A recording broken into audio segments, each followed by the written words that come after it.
옛날 옛적 전라남도의 아름다운 섬 신안에는 바다와 밀접한 생활을 영위하는 사람들이 살고 있었다. 그 중에서도 가장 많은 전설과 이야기를 간직하고 있는 이들은 다름 아닌 해녀들이었다. 신안의 해녀들은 자연과 교감하며 삶을 이어가는 이들로 그들의 이야기는 신안의 바다와 때려야 뗄 수 없는 면이 있었다. 그중 한 해녀, 이름은 해실이라 하였다. 그녀는 특별히 바다의 소리를 잘 들을 수 있는 능력을 가지고 있었다. 다른 사람들에게는 그저 파도 소리나 바람 소리로 들릴지 몰라도 해실에게는 그것들이 일종의 대화처럼 들렸다. 그녀는 어린 시절부터 이러한 능력을 통해 바다의 신비를 느끼곤 했고, 이것이 그녀를 더욱 바다에 가까이 다가가게 만들었다. 해실의 능력은 마을 사람들 사이에서 소문이 되었고, 종종 사람들이 다가와 그녀에게 도움을 구하기도 했다. 한 번은 마을 어촌의 어민들이 물고기를 거의 잡지 못해 생계가 위협받게 되었을 때 해실은 바다의 소리를 통해 그 해답을 찾았다. 그녀는 어부들에게 바다에게 서두른 메시지를 전하며 그 시즌에는 특정 해역을 피해 다른 장소로 나가라고 알려주었다. 그 말대로 어부들은 물고기가 풍부한 새로운 낚시터에서 성공을 거두었고, 그 후로 마을 사람들은 해실을 더욱 신뢰하게 되었다. 하지만 해실의 능력은 과거 의신비로운 전설을 깨우기도 했다. 어느 날 밤 해실은 평소와 다른 신비한 소리를 들었다. 그것은 마치 바다가 아니라 아주 멀고도 깊은 곳에서 울려 퍼지는 소리였다. 소리에 귀를 기울이던 해실에게 바다의 수호신이라 불리는 민바다의 전설이 떠올랐다. 그 전설은 오래전 강력한 해신이 사람들에게 바다의 보물을 나누어 주었지만, 사람들이 그 보물을 오용하면서 해신이 그것을 다시 깊은 바다로 가져갔다는 이야기였다. 해실은 그 소리의 정체가 민바다와 관련이 있다고 믿기 시작했다. 몇 날 며칠을 그 소리에 집중하며 해실은 민바다의 의도를 파악하게 되었다. 바다는 인간들에게 그들의 자만과 욕심으로부터 교훈을 얻기를 원하고 있었다. 해실은 이 메시지를 마을 사람들에게 전했고, 그들은 과거의 과오를 인정하고 바다를 더욱 존중하게 되었다. 시간이 흐르면서 해실은 자신의 특별한 능력을 활용해 마을을 돕고 보살폈다. 그녀의 이야기는 세대를 넘어 전해졌고, 신안의 주민들은 해실과 그녀의 이야기를 통해 자연을 존중하고 찬양하는 마음을 지니게 되었다. 해실의 전설은 신안에 깊이 배어있는 자연에 대한 사랑과 경외심을 상징하며 바다와 더불어 살아가는 삶의 미학을 후손들에게 남겨주었다. 두 번째 이야기. 옛날 옛적 강릉의 한 산골 마을에는 비 내리는 날이면 하늘에서 내려온다는 정령의 이야기가 전해져 오고 있었다. 마을 사람들은 이 정령이 비를 관장하며 비와 함께 마을에 찾아와 사람들의 소원을 들어준다고 믿었다. 이런 이야기를 담은 축제가 바로 강릉의 단오제였다. 단오제는 매년 음력 5월 5일에 열리며 마을 사람들은 새벽부터 분주히 준비를 하며 축제를 열심히 준비한다. 그 중에서도 단오날의 기적이라 불리는 전설적인 행사가 있었는데, 그것은 바로 마을 산 꼭대기에 있는 작은 우산 모양의 바위에 관련된 이야기였다. 이 바위는 우산 바위라고 불리며 많은 주민들에게는 신성한 장소로 여겨졌다. 마을의 전설에 따르면 매년 단오날이 되면 새벽에 정령이 우산 바위 위에 내려와 바위 밑에 벚꽃나무에게 말을 걸고 마을 사람들의 소원을 들어준다고 했다. 어린 아이들은 이 이야기에 큰 호기심을 가졌고, 매년 단오가 가까워지면 그 이야기를 반복해서 듣기도 했다. 어느 해 단오를 맞아 한 소년이 있었다. 그의 이름은 준수였으며 그는 마을에서 가장 호기심 많은 아이 중 하나였다. 준수는 매년 단오가 올 때마다 우산 바위에 가보기를 꿈꿨지만 그곳은 아이들이 쉽게 갈 수 있는 곳이 아니었다. 마을 어른들은 위험하다는 이유로 아이들이 그곳에 가는 것을 금지했다. 하지만 올해는 달랐다. 준수는 이번 단오에는 꼭 가고 말겠다고 결심했다. 준수는 단오 전날 밤 다리 위에서 가족들이 잠든 틈을 타 몰래 집을 나왔다. 달빛이 비추는 산길을 따라 끝까지 올라가니 드디어 우산 바위에 도착했다. 그곳엔 이미 몇 명의 마을 어르신들이 있었고, 그중 한 명이 준수를 발견했다. 놀란 어르신은 준수에게 위험하다고 말했지만 준수는 용기를 내어 정령에게 소원을 빌고 싶다고 간청했다. 어르신들은 준수의 간절함에 결국 허락하며 함께 기다렸다. 시간이 흐르자 갑자기 비가 내리기 시작했고, 그 비와 함께 신비로운 빛이 우산 바위를 감쌌다. 모두들 숨죽이며 그 장면을 지켜보던 찰나 정령이 나타나 익숙한 듯 벚꽃나무에다 가가 말을 걸었다.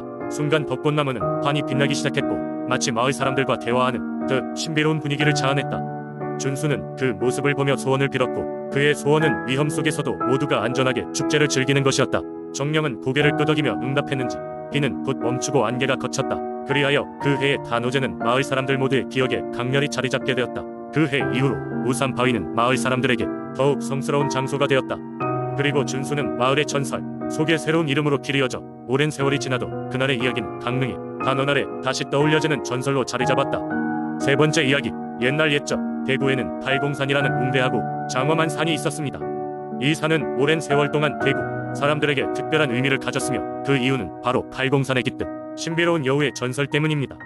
팔공산의 깊은 숲속에는 한때 강력한 여우 군주가 지배하고 있다고 전해졌습니다. 여우 군주는 천년이 넘는 세월을 살아온 백야의 신령 같은 존재로, 그 모습은 순백의 털에 밝은 황금빛 눈을 지니고 있었습니다. 사람들은 이 여우 군주를 백호령이라 불렀습니다.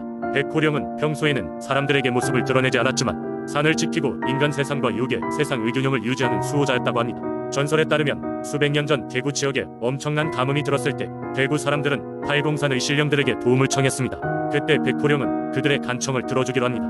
백호령은 자신이 소유한 신비한 힘으로 구름을 불러 모았고 며칠 내내 비가 내리게 하였습니다. 그 결과 대지는 충분한 물을 얻게 되었고 대구 사람들은 수확의 기쁨을 나눌 수 있었습니다. 이 사건 이후로 대구 주민들은 매년 팔공산에서 백호령을 기리기 위한 제사를 올리기 시작했습니다. 그 제사는 백호령에게 감사를 표하고 앞으로도 대구와 그 주민들을 보호해 주기를 비는 의식이었습니다. 제사에는 온갖 전통 음식과 술이 차려졌으며 사람들은 밤새 춤추고 노래하며 백호령의 은혜를 기렸습니다.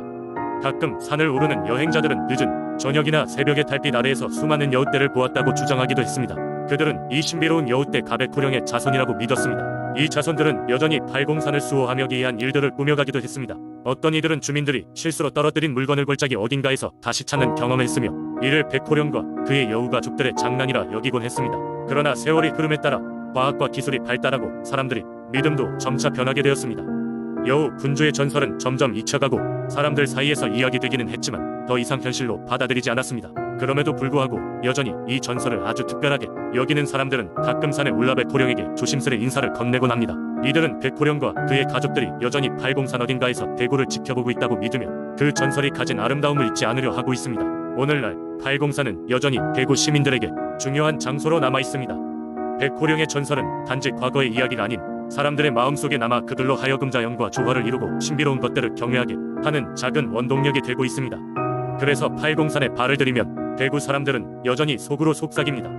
혹시라도 흰털을 가진 여우가 보이면 절대 놀라지 마시오. 그것은 백호령이 당신을 시험하는 것일 뿐이니까. 네 번째 이야기. 옛날 청주 근교에 위치한 천안봉이라 불리는 산이 있었다. 그 산은 오래전부터 천안봉 신이 거주한다고 전해져 왔다. 천안봉 신은 이 지역의 사람들에게 풍요와 안녕을 가져다 준다는 믿음이 있었다. 사람들은 매년 산 정상에 올라 제사를 지내고 천안봉 신에게 마을의 안녕과 풍요를 기원하곤 했다. 그런 전통은 대대로 내려왔고 주민들은 신에 대한 두려움과 존경심을 동시에 품고 있었다. 어느 해 마을에는 큰 가뭄이 찾아왔다. 비가 오지 않아 농작물들은 점점 시들어갔고 사람들은 생계를 위협받게 되었다. 마을의 원로들은 밤낮으로 모여 이 위기를 타개할 방도를 논의했지만 뚜렷한 해결책은 보이지 않았다. 결국 마을 사람들은 천왕봉에 올라가 다시 한번 신에게 간절한 마음으로 기도하기로 했다. 이번엔 평소보다 더 많은 사람들이 참여하여 더욱 큰 제사를 지내기로 결정했다. 제사를 위해 마을의 젊은이들은 산정산까지 무거운 재물들을 옮겼고 연로한 사람들은 산 아래에서 기도를 드렸다.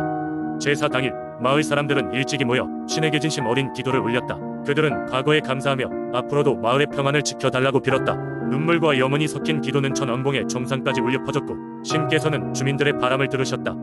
기적처럼 그날 밤 붉은 빗줄기가 하늘에서 쏟아져 내렸다. 마을 사람들은 그토록 홀로 기다리던 비를 맞으며 흥겨운 눈물을 흘렸다. 그들은 감사의 마음으로 다시 한번 산을 올랐고 신에게 다시 한번 감사의 제사를 올렸다. 이 사건 이후로 교훈을 얻은 마을 사람들은 자연을 소중히 여기고 위기가 찾아올 때마다 서로 돕는 법을 배우게 되었다. 그리고 천왕봉에 있는 신의 은혜를 받는다는 믿음은 더욱 깊어졌다. 매년 이어지는 제사는 단순히 신에게 바치는 의식이 아닌 마을의 공동체 의식을 강화하는 중요한 행사가 되었다. 이 이야기는 청주 지역에 전해지는 많은 민속 신앙 이야기 중 하나로 어떻게 작은 공동체가 어려움을 극복해 나가는지를 보여준다. 천왕봉의 수호신은 단순한 전설이 아닌 사람들에게 힘과 희망을 주는 존재로 남아있다.